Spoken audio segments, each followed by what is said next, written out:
Hello,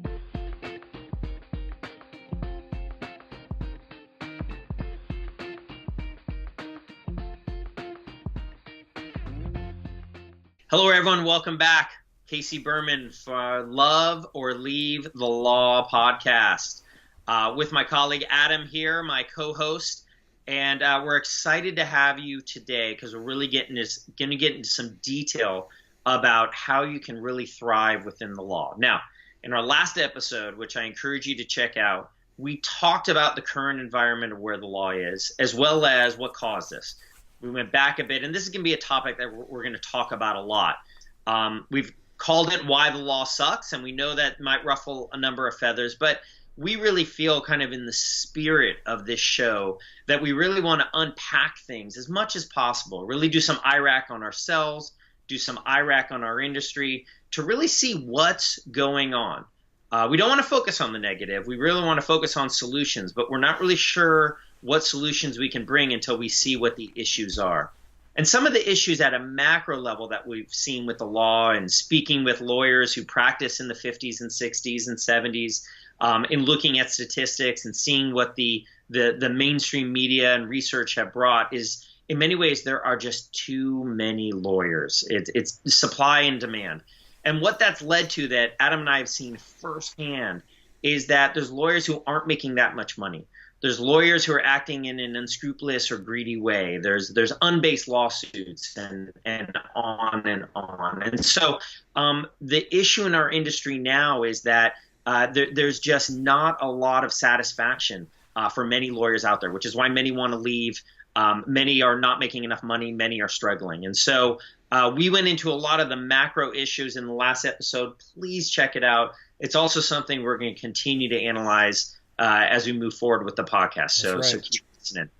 One thing that I want to do is, as you know, we focus on how to love or leave the law. I run leavelawbehind.com, so you can probably guess what my focus is. And Adam is really about the yin to my yang around how do you love the law. So the big question we have in this episode is based on what we talked about last week, based on this horrible macro condition, all this bad news, things are being commoditized, things are moving offshore. How do I build my business? I can't make money.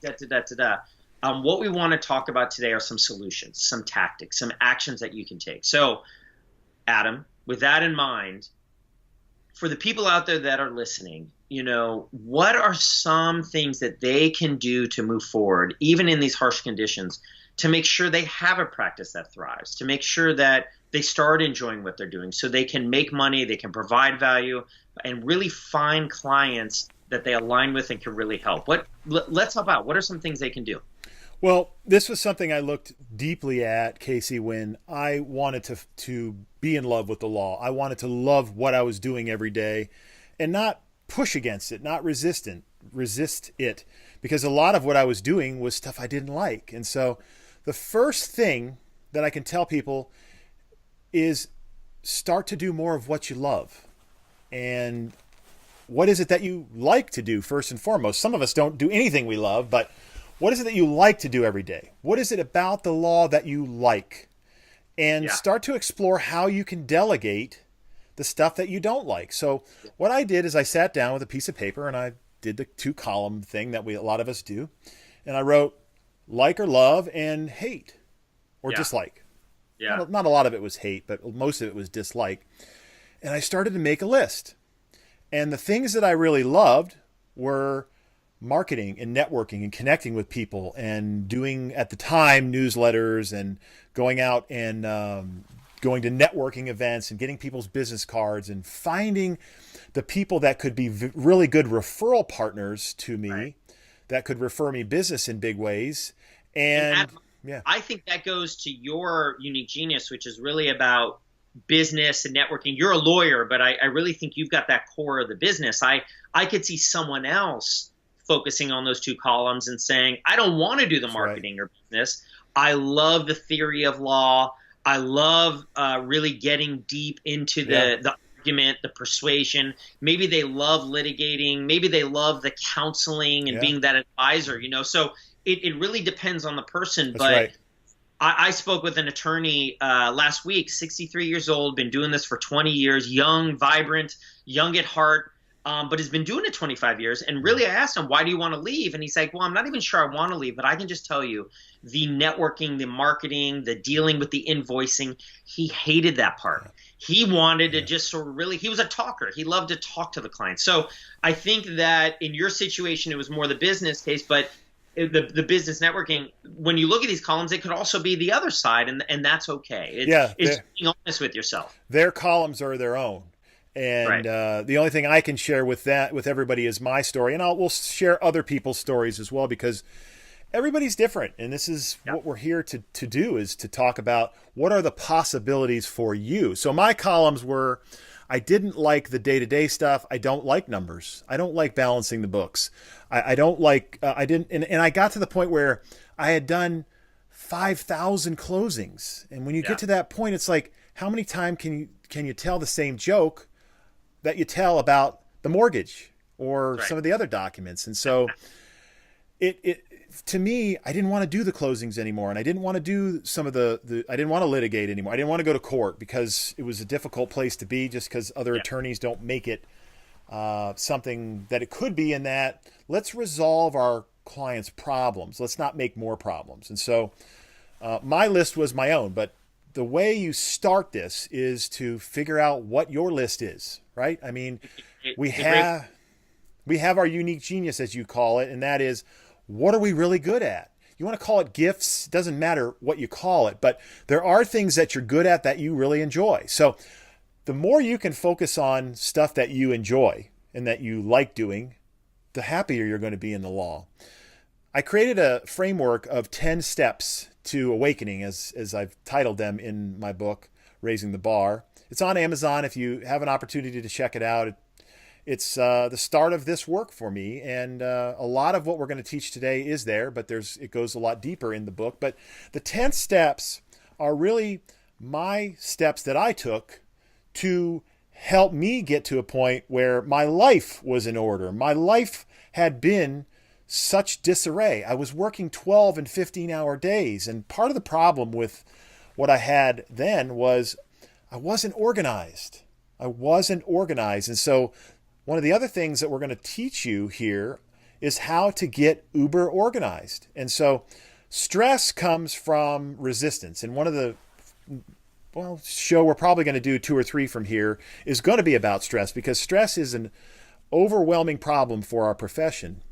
But one of the things I found was the more organized I got, the less stressed I got, because when I really had everything in a place where I knew what was the next step, I knew what was the most important things to work on that day, that moment, that hour, I had taken control of things in a way that I never had.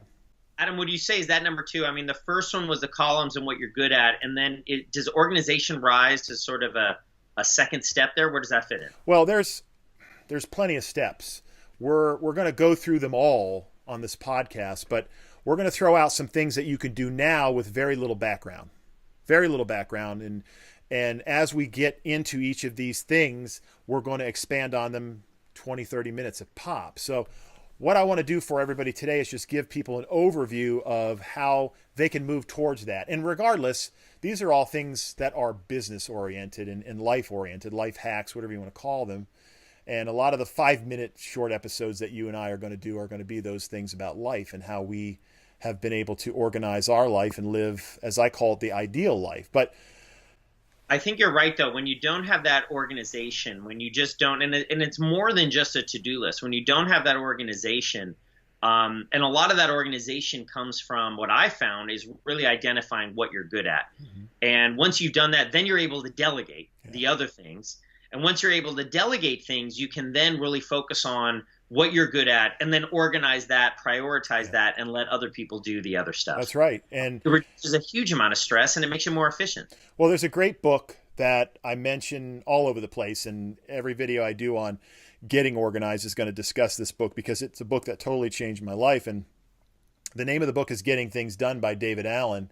I'll put a link in the show notes down below and you can check it out. But There's still no other book I've read, and I've read thousands of them. As you know, you asked me, is there a book you haven't read? Well, yeah, there's plenty, but I've read quite a few, and this one by far is the best at getting organized. It helps you to get your email inbox organized, which most of us use our email like a to-do list, and it's not there for that, and things get lost in the shuffle. And I'm going to tell you, based on my discussions with a malpractice attorney that I know, I represented a hedge fund back in the day, and they had an attorney that they wanted to sue for malpractice, and I sat down with him, and this was right around the time I started to discuss doing these types of work, this kind of work, and I asked him, what is the thing that trips most lawyers up?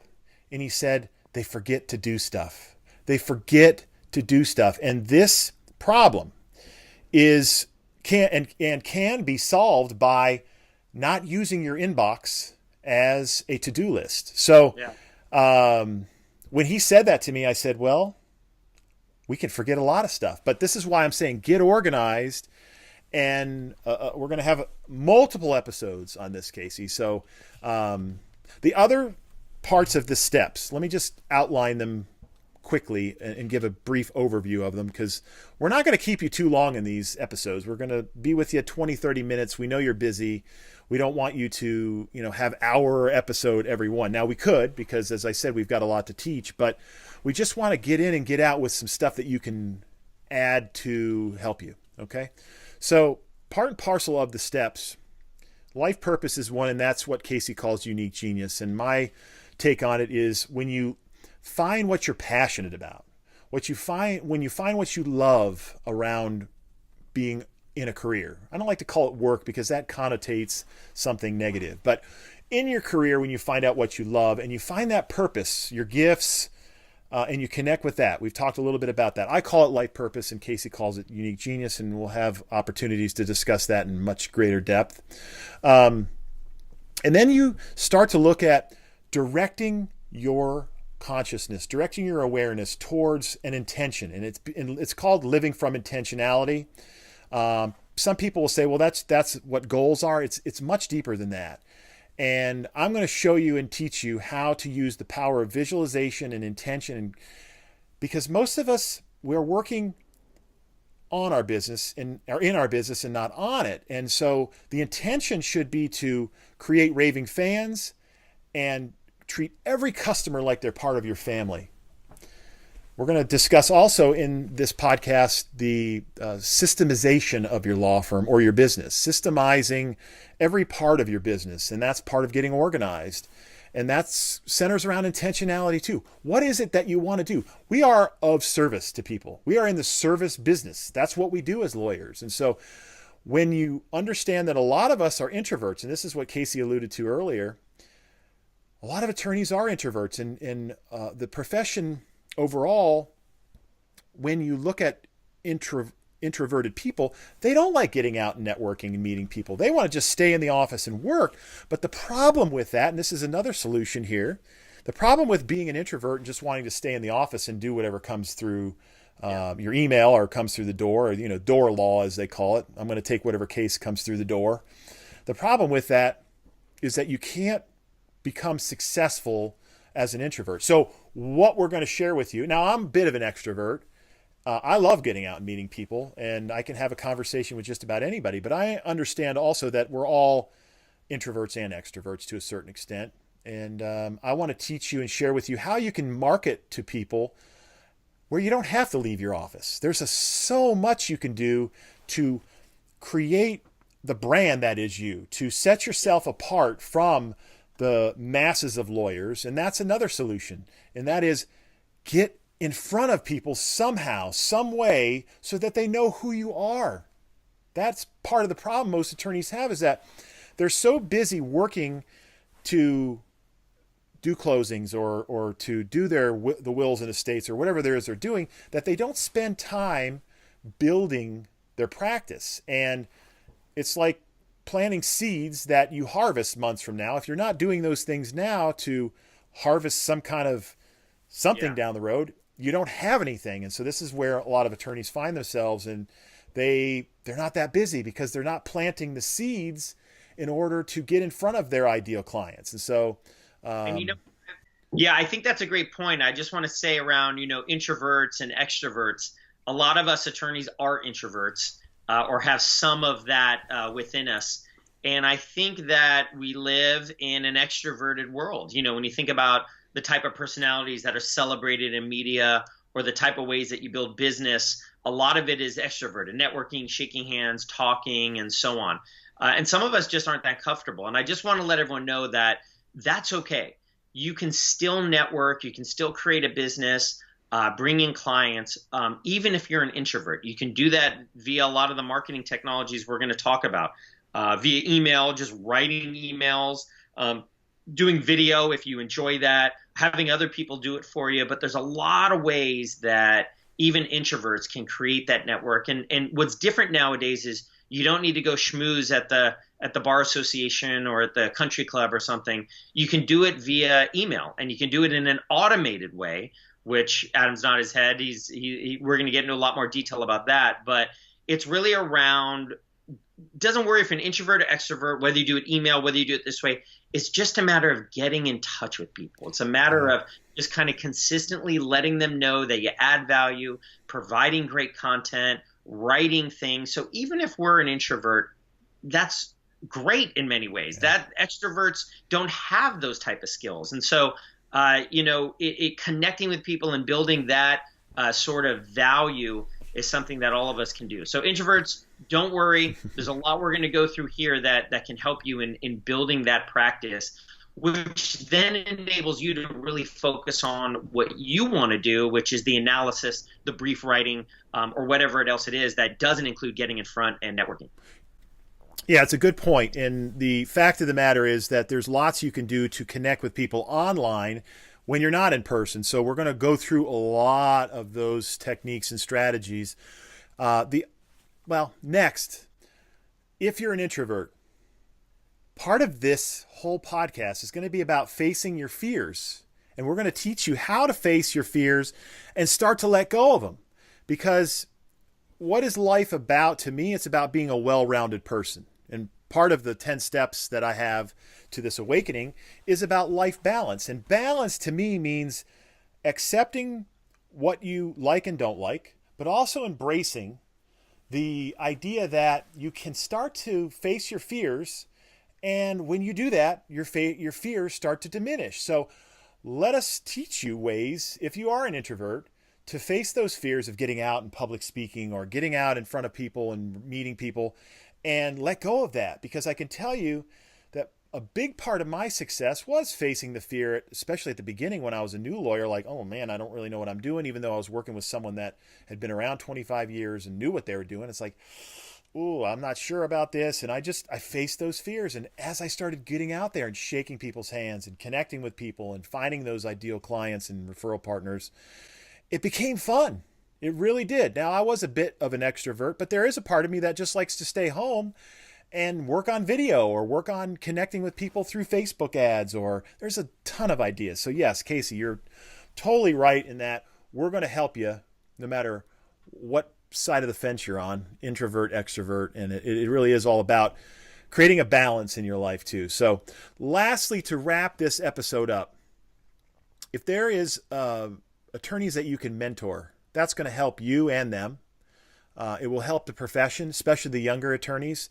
In the hometown of Broward County in Fort Lauderdale, where I practice law, the Bar Association there has come up with a great mentoring process and program, and I need to talk with some of them, and we'll interview some of them because it's cutting edge of what they're doing, and I think they're helping a lot of the younger attorneys, because a lot of the older attorneys are having a lot of trouble with the younger attorneys because they don't really know what they're doing. So they're meeting them in court, they're adversaries in court, or they run across them in some capacity and they want to help. So we can all make a difference when we do those kinds of things. And understanding every decision that you make for you, your family, your children, your clients, your team, your staff, it impacts all of us, every single decision. So when you understand that every decision you make has an end result that is good or bad, take time before you make some of these decisions. If you decide that you're going to take a client, and make sure it's for their best interest, not just to pad your bottom line. And if you want to learn more about finding a niche in the law, and stick with us here. We're going to help you. So that's just a brief overview, Casey, of the stuff that people can start to look at now to help them to find their path in the law, find a way that they can align with being a lawyer and help them out of some of these difficult situations. And this, I'm going to say it again, but this really is the reason why we started this podcast, was to give you different perspectives and new ideas. The ideas are the key. The ideas are the currency to help you to become successful. And that for me has been the way I became successful, was just to find as many new ideas as I could, look at all these ideas in books and seminars and webinars and all the rest of that stuff, and then start to implement those new ideas. So the stuff you're learning today, and from anyone, regardless of whether it's us or a book or seminar, it's not just about the intellectual exercise of reading. It's not about the intellectual exercise of learning these new things. It's starting to implement them. So the biggest takeaway from today for me, for you, is go get the book, Getting Things Done. Go get my book, Raising the Bar. Start to learn from other people. Yeah. Tony Robbins talks about modeling. And what does that mean? Not on the runway, because neither one of Casey or I are good enough looking to be models.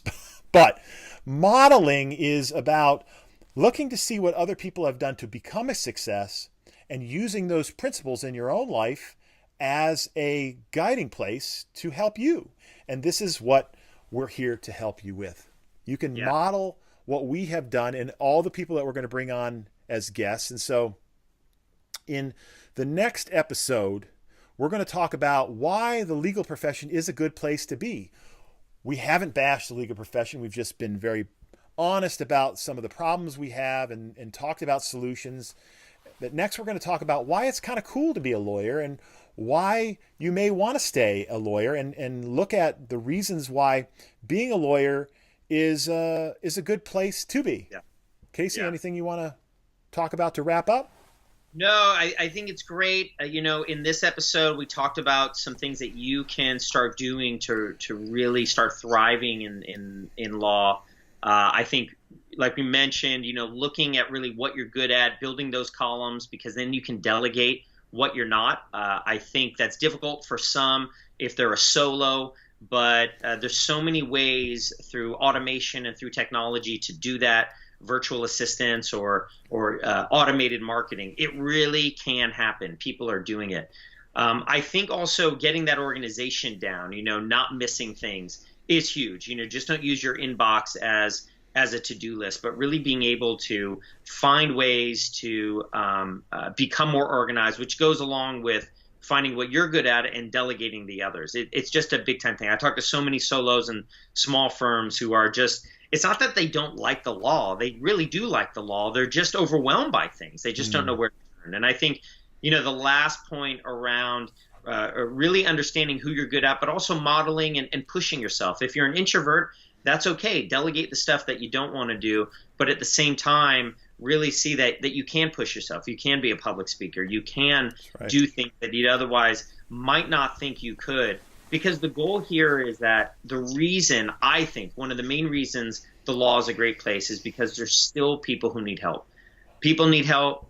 They need that value that we create. And all of this around us, around the industry being disrupted or lawyers doing bad things, that's real. There's a lot of, drug abuse and alcohol abuse and depression. But I think that comes from the fact that too many of us are disconnected. And if you really focus on what you're good at, focus on adding value to those clients in a lot of the ways with the tools and solutions that we provide, there's a great place within the law for people to remain as lawyers. So just want to end on that. Again, thank you so much for being part of the Love or Leave the Law podcast. Adam and I are doing this again to just kind of get these ideas out there, voice solutions. And next episode, we're going to talk and drill down even more into the type of things that you can do to really thrive and create that great practice for you. Thanks for being with us, and we'll see you next week. Thanks, everyone.